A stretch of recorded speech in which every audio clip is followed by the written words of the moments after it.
끊고 가라.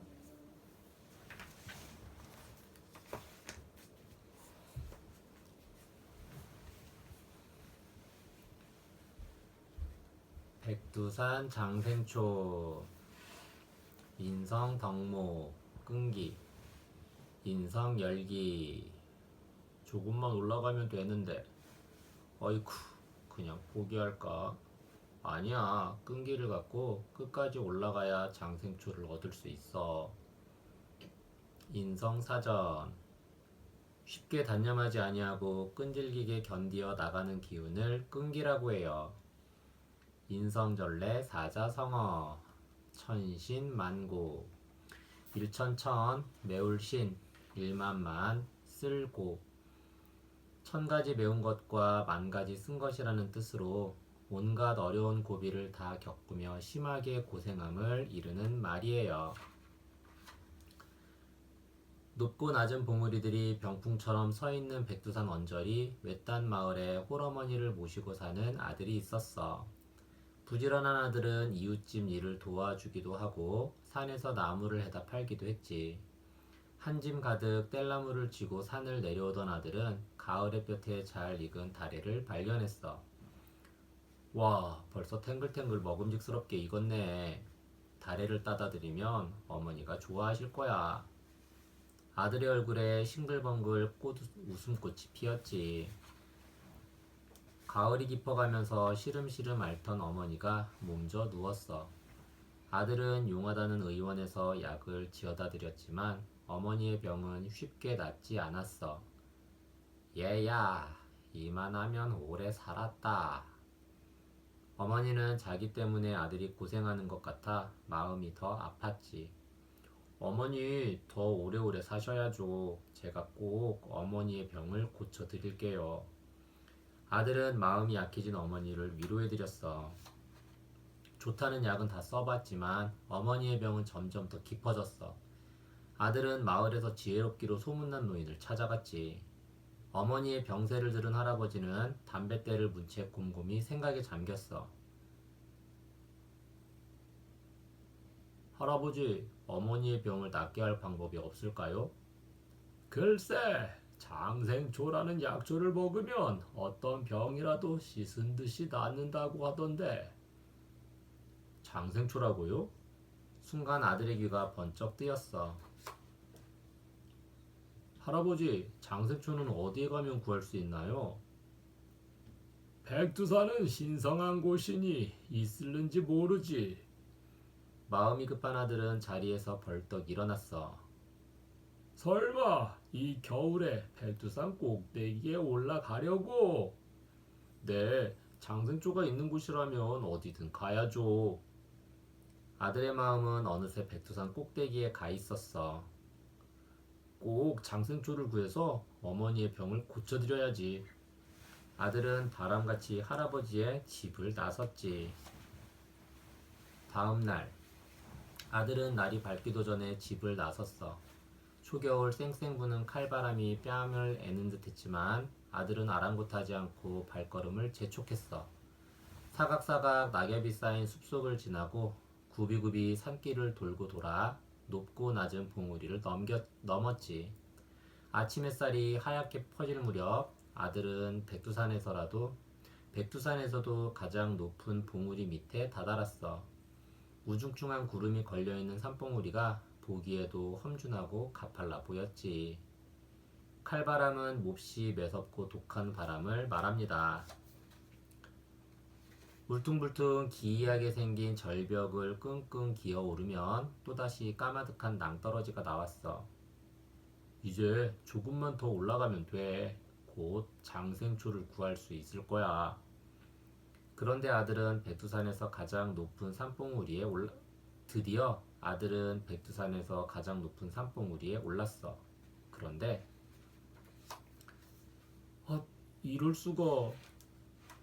반짝반짝 빛나는 새하얀 눈밭은 장생초는커녕 풀 한 포기도 찾아볼 수 없었어.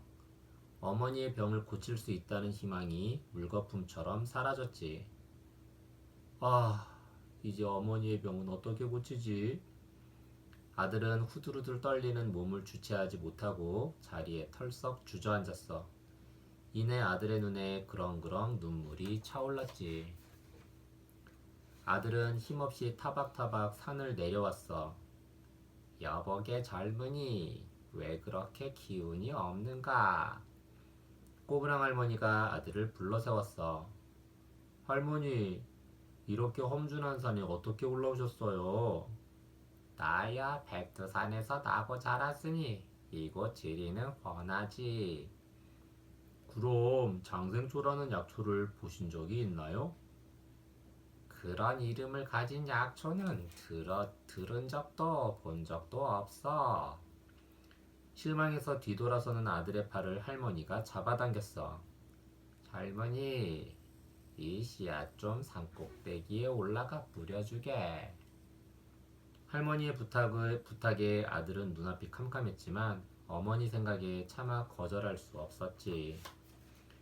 몹시 지친 아들은 젖먹던 힘까지 짜내어 다시 산꼭대기로 향했어.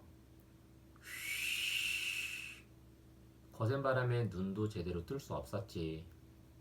그냥 이 골짜기에다 씨앗을 뿌리고 갈까? 아니야. 할머니는 나를 믿고 부탁하셨을 텐데. 가다가 쓰러지는 한이 있더라도 올라가 보자. 아들은 어깨를 웅크리고 비척비척 발걸음을 옮겼어. 천신만고 끝에 아들은 다시 산꼭대기에 올랐어. 할머니가 준 씨앗을 휙휙 산등성이와 계곡에 뿌렸지. 순간 세차게 몰아치던 바람이 뚝 그치고 눈이 사르르 녹아내렸어. 그러고 참말 신기한 일이 아들 눈앞에 펼쳐졌지. 땅 위로 파릇파릇 새싹이 돋아나더니 눈 깜짝할 사이에 쑥쑥 자라 꽃망울을 터뜨렸어. 깜짝 놀란 아들은 가슴이 벌렁거렸어. 오, 줄기가 위로 하나씩 뻗어났네. 젊은이, 그 풀이 바로 장생초라네. 장생초 뿌리를 달여 마시면 어머니 병이 나을 걸세. 그때 어디선가 할머니의 목소리가 들려왔어. 아들이 두리번 주위를 둘러보았지만 할머니의 모습은 보이지 않았어. 아들은 그제야 자기에게 씨앗을 준 할머니가 신령님이었다는 걸 알았지. 아들은 이쪽 저쪽 사방을 향해 큰 절을 했어. 신령님, 정말 고맙습니다. 어머니는 장생초 뿌리를 다려 마시고 병이 씻은 듯이 나았어. 아들은 어머니를 모시고 오래오래 행복하게 살았다지. 효자 아들이 장생초 씨앗을 골고루 뿌려둔 덕에 지금도 백두산 곳곳에 장생초가 자라고 있대. 이야기 속 낱말 사전. 백두산, 북한 양강도 삼지연군과 중국 지린성의 경계에 있는 산으로 우리나라에서 제일 높은 산이에요. 높이 2744m로 103개 부석이 얹혀 있는 것이 마치 흰머리와 같다 하여 백두산이라 부르게 되었어요. 장생초, 깊은 산지에서 자라는 여러 해살이 풀로 땅 두릅이라고도 하고 독활이라고도 불러요. 한방에서는 뿌리를 감기, 신경통, 류머티즘, 관절염, 중풍 등에 처방해요. 다래, 다래나무 열매로 머루와 함께 대표적인 야생과일의 하나로서 전국의 깊은 산골짜기에서 자라요. 손가락 굵기 정도의 둥근 열매로서 빛깔은 푸르고 단맛이 강하며 9월에서 10월에 익어요. 인성절레 요술항아리 백두산 장생초에 담긴 겨울나기 이야기. 우리 조상들은 추수가 끝나고 찬바람이 불면 겨울나기 준비를 했어요. 특히 북쪽의 산간지방은 더 추웠겠지요. 옛사람들은 추운 겨울에 어떻게 생활했는지 알아보아요. 쌩쌩 칼바람이 부는 겨울을 어떻게 지냈을까? 쌩쌩 바람이 부는 겨울이에요. 아들은 어머니의 병을 고치기 위해 지혜로운 노인을 찾아왔어요. 우리 조상들은 추운 겨울을 어떻게 지냈을까요? 화롯불에서 솔솔 피어오르는 가스를 내보내기 위해 창문을 열어놓아요. 화로. 겨울에는 방 안에서 난방용구로도 쓰여요. 손님을 맞을 때는 화로를 손님 가까이에 옮겨주는 것이 예의예요. 아랫목, 온돌방에서 아궁이 가까운 쪽에 따끈따끈한 방바닥을 말해요. 불길이 닿지 않는 차가운 쪽을 윗목이라고 하지요. 손방석, 온돌방의 맨바닥에 편안하게 앉을 수 있는 방석을 마련했는데 특히 손방석은 추울 때 몸을 보온해주는 구실을 해요. 솜버선, 안에 솜을 두어 두껍게 만든 버선으로 겨울에 신어요.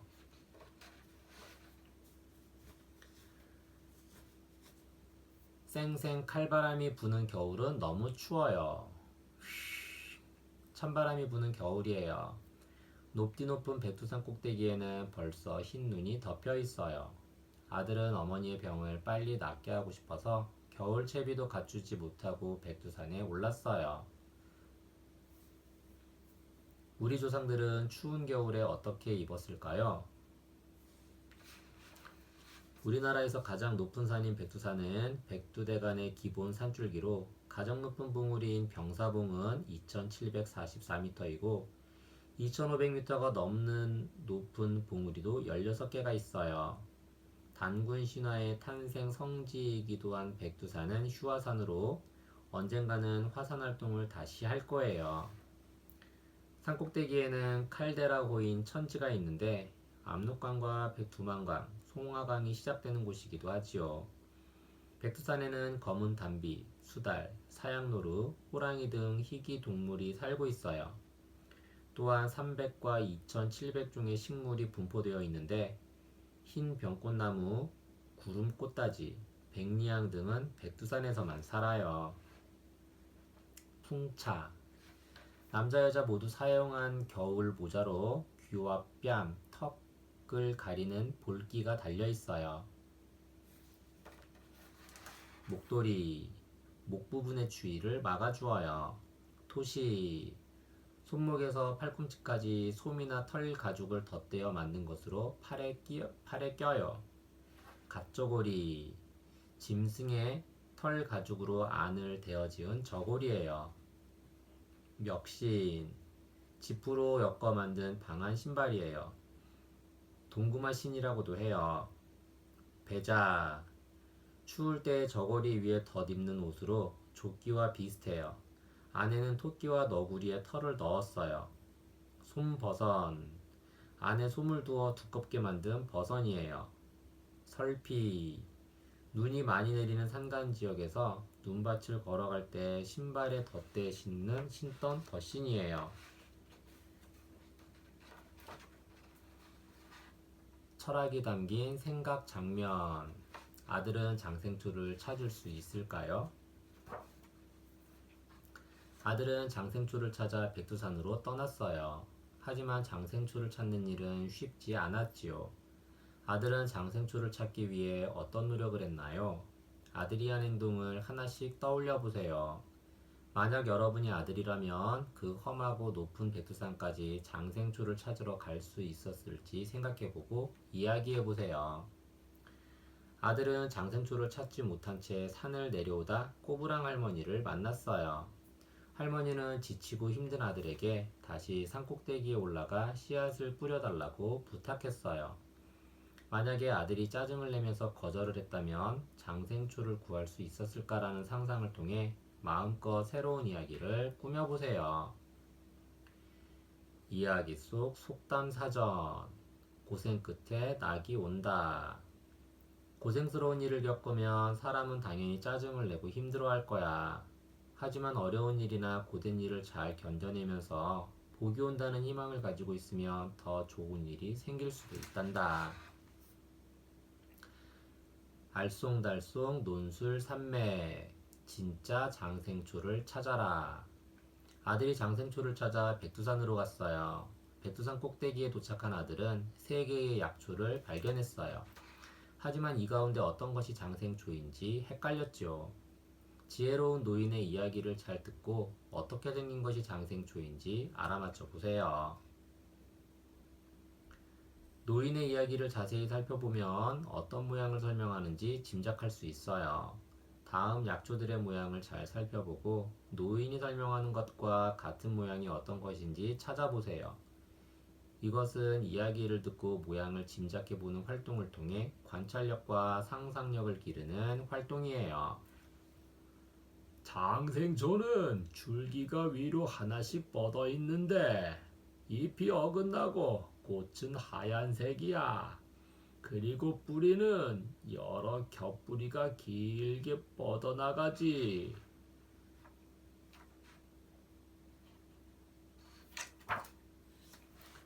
이야기 속 작가 생각. 우리나라에서 가장 높은 백두산은 산세가 장엄하고 자원이 풍부하여 한민족의 발상지로 숭배되어 왔던 민족의 영산이에요. 백두산 장생초는 백두산에 관련된 전설이에요. 어머니의 병을 고칠 수 있다는 장생초를 찾아 효자 아들은 추운 겨울도 아랑곳하지 않고 백두산에 올랐지만 장생초는커녕 풀 한 포기도 없었지요. 백두산을 내려오는 길에 아들은 꼬부랑 할머니를 만났어요. 할머니는 아들에게 산 꼭대기에 올라가 씨앗을 뿌려달라고 부탁했어요. 아들은 지치고 힘들었지만 집에 계신 어머니 생각에 할머니의 부탁을 거절하지 못했어요.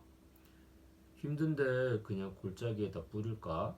여기도 백두산이잖아. 아들은 이런저런 생각이 들었지만 마음을 다잡고 산을 올라갔어요. 할머니가 준 씨앗을 뿌리자 여기저기에서 장생초가 피어났어요. 비록 자신도 힘들지만 다른 사람의 부탁을 들어준 아들의 사랑하는 마음을 닮아보세요. 글 작가 조선학. 인성 가꾸기. 끈기란 쉽게 단념하지 아니하고 끈질기게 견디어 나가는 기운을 말해요. 끈기에 관한 명언. 내가 목표를 달성한 비결은 오로지 끈기 있게 견뎠기 때문이다. 승리는 가장 끈기 있는 자에게 돌아간다. 기운과 끈기는 모든 것을 이겨낸다.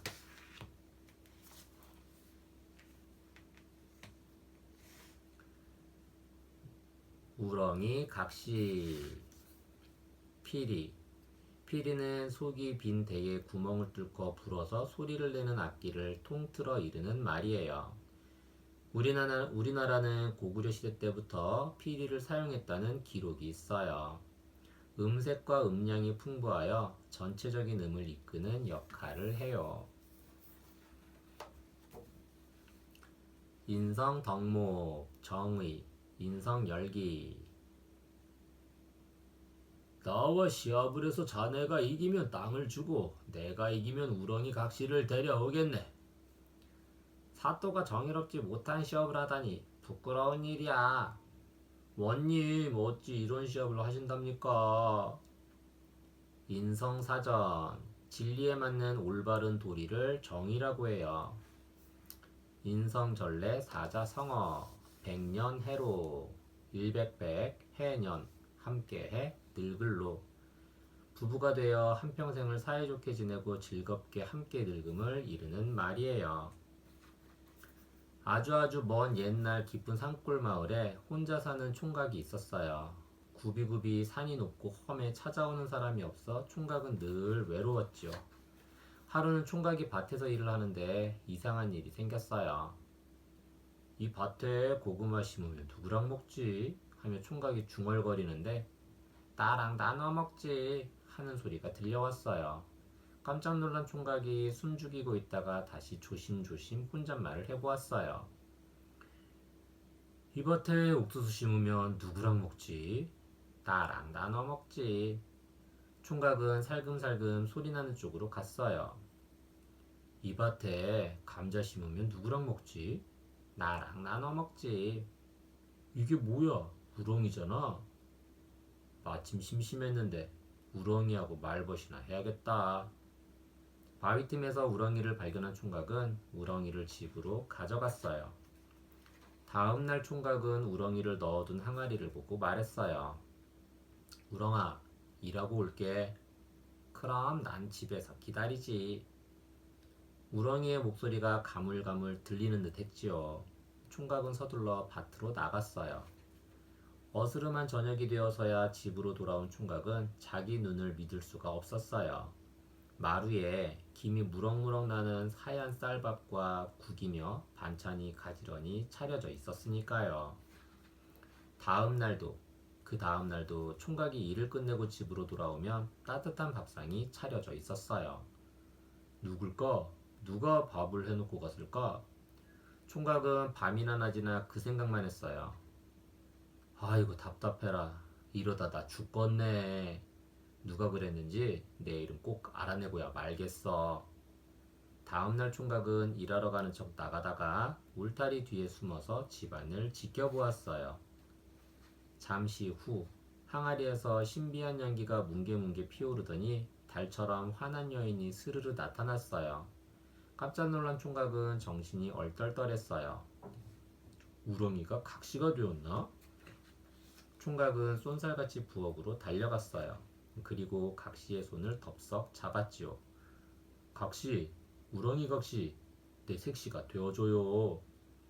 우렁이 각시는 얼굴을 살짝 붉히더니 이내 고개를 끄덕끄덕 했지요. 총각은 이제 혼자가 아니었어요. 밭에 나가도 각시랑 밥을 먹어도 각시랑 함께였지요. 괭이질 한번 하고 각시 얼굴 보고, 호미질 한번 하고 각시 얼굴 보고, 괭이질 두 번 하고 각시 얼굴 보고, 호미질 두 번 하고 각시 얼굴 보고. 총각은 각시가 너무 좋았어요.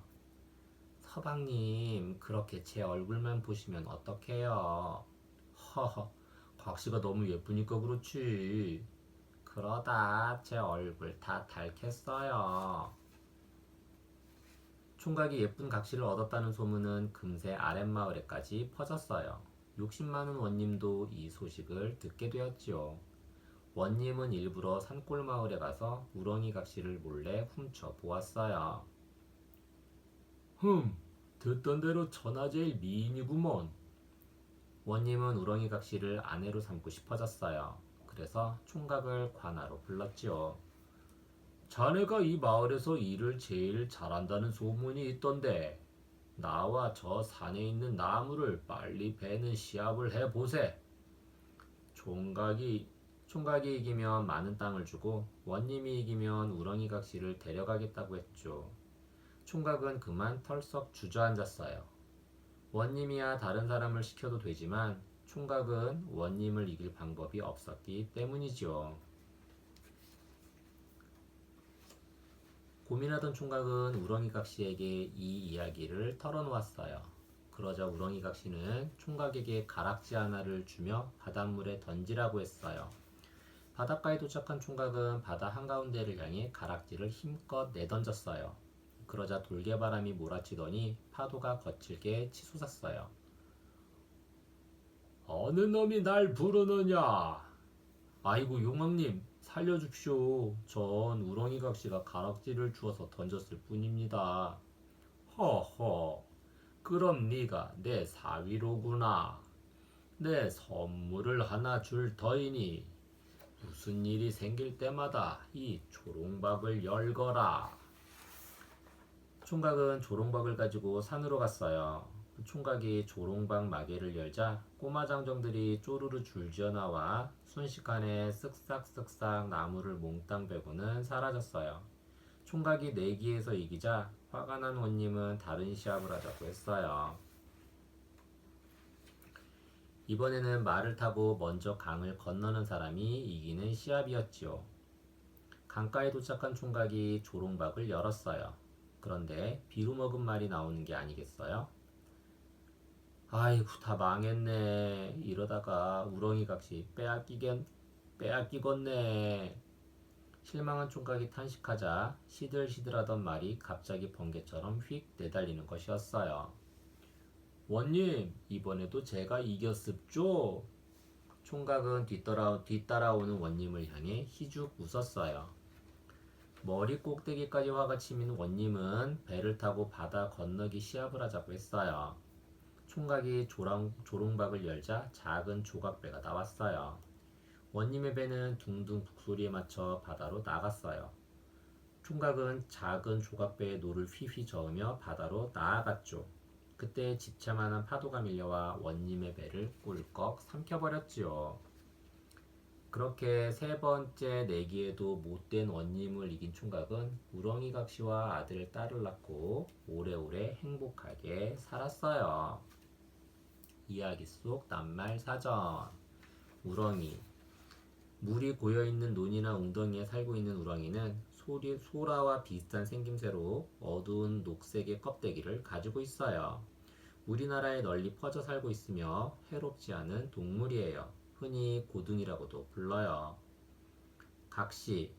결혼한 남편이 아내를 부를 때, 그리고 갓 결혼한 여자를 부를 때 쓰는 말이에요. 색시라고도 하는데 갓 결혼한 여자의 경우 앞에 새롭다의 새자를 붙여 새색시라고도 하지요. 사내가 결혼하는 것을 각시를 얻다, 각시를 맞다라고 표현하기도 해요. 가락지. 손가락에 끼우는 동그란 모양의 반지를 부르는 말이에요. 가락지는 사랑의 약속을 상징하기도 해요. 그래서 예로부터 사랑하는 사람에게 가락지를 선물하며 사랑을 고백했지요. 지금도 결혼식에 반지를 예물로 주고받아요.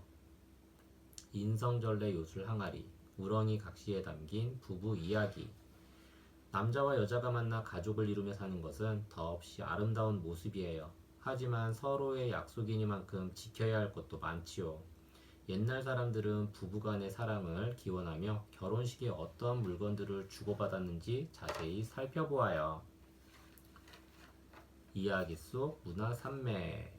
홀례 물건에 담긴 뜻. 함 사세요, 함이요. 신랑 집에서 함이 왔어요. 홀례 전에 신랑 집에서 신부 집으로 보내는 함. 그 함 상자를 열고 무엇이 들었는지 하나하나 살펴볼까요? 오곡 주머니. 함의 동쪽에는 부부의 백년해로를 기원하며 청색 주머니를, 서쪽에는 잡귀를 물려쳐준다는 홍색 주머니를, 중앙에는 부드러운 성품을 기원하며 황색 주머니를, 남쪽에는 행복한 미래를 기원하며 녹색 주머니를, 북쪽에는 자손의 번창을 기원하며 분홍색 주머니를 넣어요.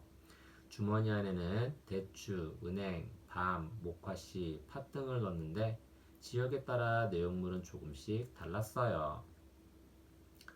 혼서. 혼인의 기쁨을 담은 편지로 세로로 9칸이 되게 접어 금박이 박힌 검정 비단에 싸서 한 맨 위에 올려요. 혼서는 늘 함께하겠다는 뜻으로 부부가 평생을 소중히 간직해요. 쌍가락지. 두 개가 한 쌍을 이루는 쌍가락지처럼 부부가 어우러져 살라는 의미의 반지예요. 옛날에는 결혼하지 않은 여자는 쌍가락지를 낄 수 없었어요. 청실, 홍실. 홀례식에 빠지지 않는 청색과 홍색. 흔히 남자는 청색, 여자는 홍색을 상징한다고 생각하지요. 하지만 그 반대예요. 옛날에는 남자는 양을 뜻하는 홍색, 여자는 음을 뜻하는 청색으로 표현했어요. 함. 신랑 집에서 신부 집에 보내는 선물 상자예요. 나쁜 기운을 물리치고 찰떡처럼 딱 붙어 살라는 뜻으로 전날 팥, 밤, 대추를 넣어 만든 찰떡을 함 위에 올려놓았다가 보내요. 청홍 치맛감. 청색 치맛감은 홍색 한지에 싸서 청색 실로, 홍색 치맛감은 청색 한지에 싸서 홍색 실로 쉽게 풀리도록 동심결로 묶어요. 부부의 앞날에 모든 일이 술술 풀리라는 소망이지요. 함지나비. 함을 지고 가는 함지나비는 신랑의 일가 친척 중에서 첫 아들을 낳고 금실 좋게 살고 있는 사람을 세웠어요. 새신랑과 새색시도 그 사람의 좋은 운을 닮으라는 의미이지요.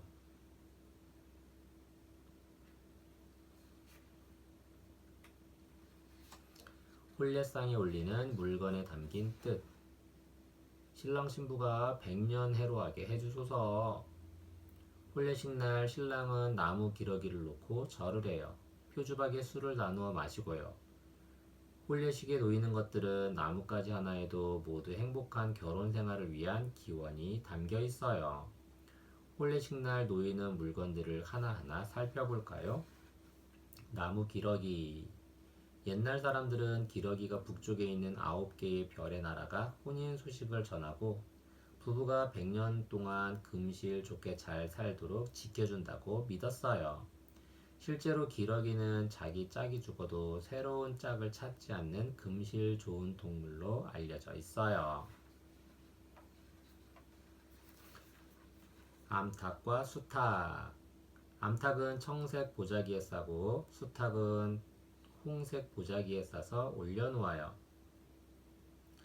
아침을 알리는 두 닭들이 부부의 첫 출발을 알리는 거예요. 홀례상. 홀례상에는 소나무 가지와 대나무 가지를 올려요. 소나무는 1년 내내 푸르른 나무예요. 대나무는 굽힐 줄 모르고 곱게 자라는 나무지요.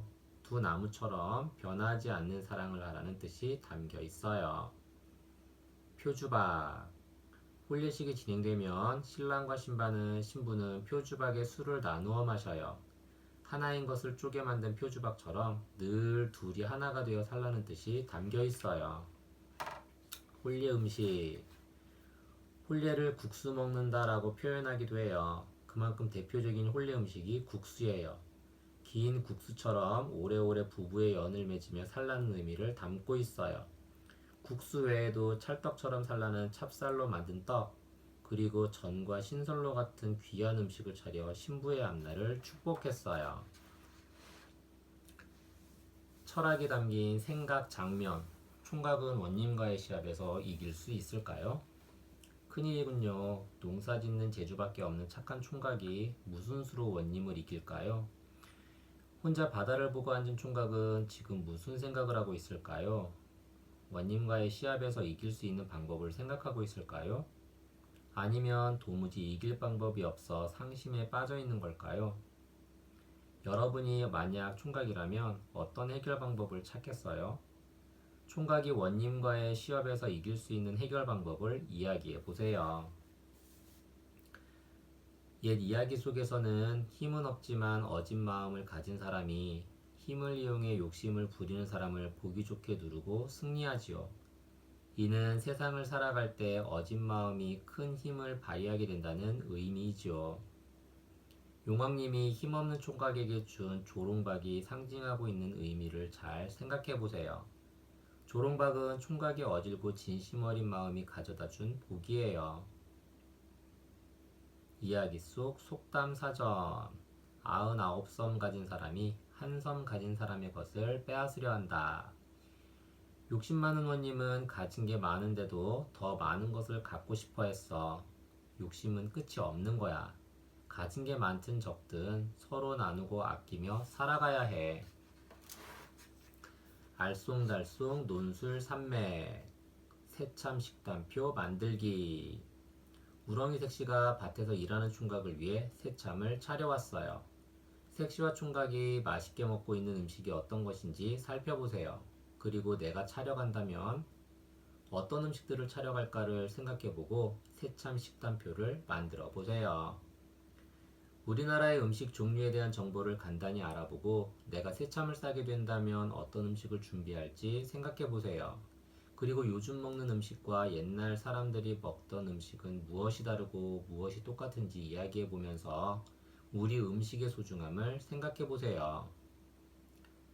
삼계탕. 닭에 인삼을 넣어 푹 고아 먹는 삼계탕은 기운이 나게 해주고 더위를 쫓아주는 음식으로 주로 무더운 복날 먹었어요. 김치. 대표적인 우리나라 반찬으로 배추나 무 등을 절여 만들어요. 상추쌈. 쌈은 우리나라만의 풍습이에요. 중국과 일본에서는 밥그릇을 한 손으로 들고 다른 손으로는 젓가락을 들고 있어 상추쌈을 싸먹지 못했어요. 고추장. 고춧가루에 메주와 엿기름 가루를 섞어 만든 장이에요.